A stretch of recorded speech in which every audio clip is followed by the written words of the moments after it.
I thought I had bought a good base to start from, but the car was rotten. On the upside, it was a two-owner very original example, so I carried on with the project. One of my first decisions was to find an upgrade for the wheels.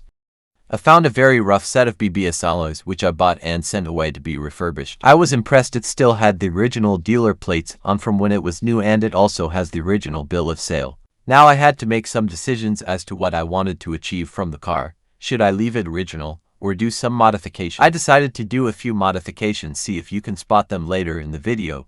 Drop them in the comments. As we started to strip the car down, it was getting worse every time we touched it.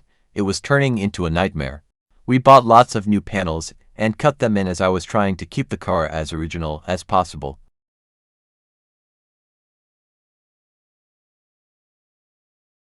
The new front wings and front panel fitted really well. I was very impressed as these were aftermarket parts. We had to make some repairs inside the engine bay, luckily nothing too difficult. The front end was done, it came out really well. It was nice to see some progress.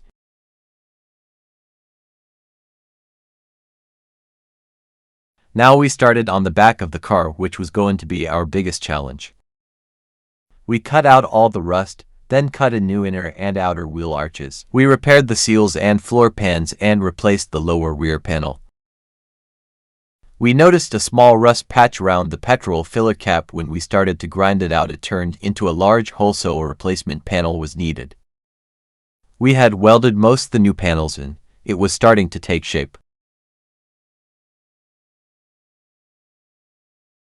We made a few small repairs to the boot and welded the new fuel filler repair panel into place. It was essential to get this right.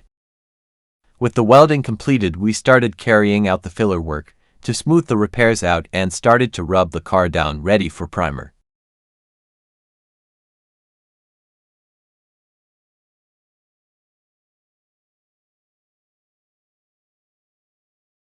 The car was seam sealed and under sealed to protect it and give it a factory look. We were then able to apply the red over the top.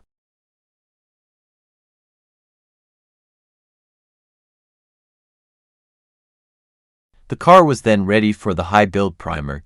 This would help to fill any small holes in the filler.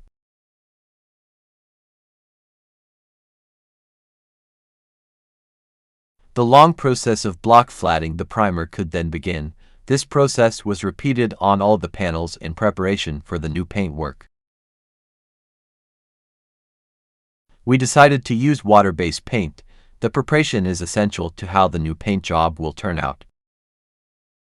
I decided that the old axle was way too rusty to save, and a new replacement was bought. I think this really helps set the car off when you look underneath. It was time to fit some nice new shiny parts. These were added at the same time the new axle was fitted.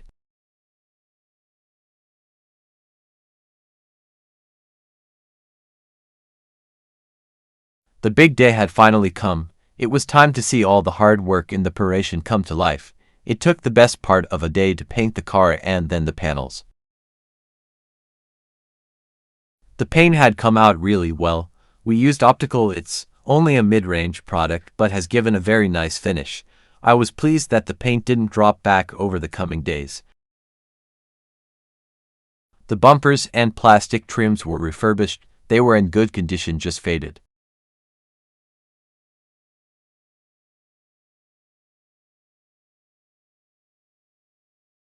It was my favorite time, putting the car back together, cleaning all the parts as we went.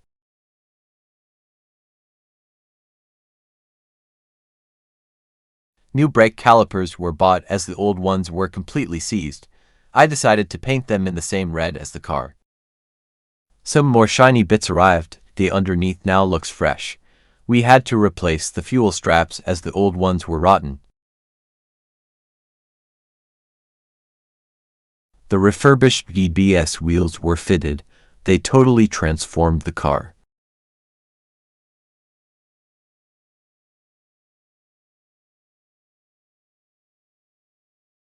The car was flat and polished using a 3 meters paint system. I couldn't believe the results it gave us.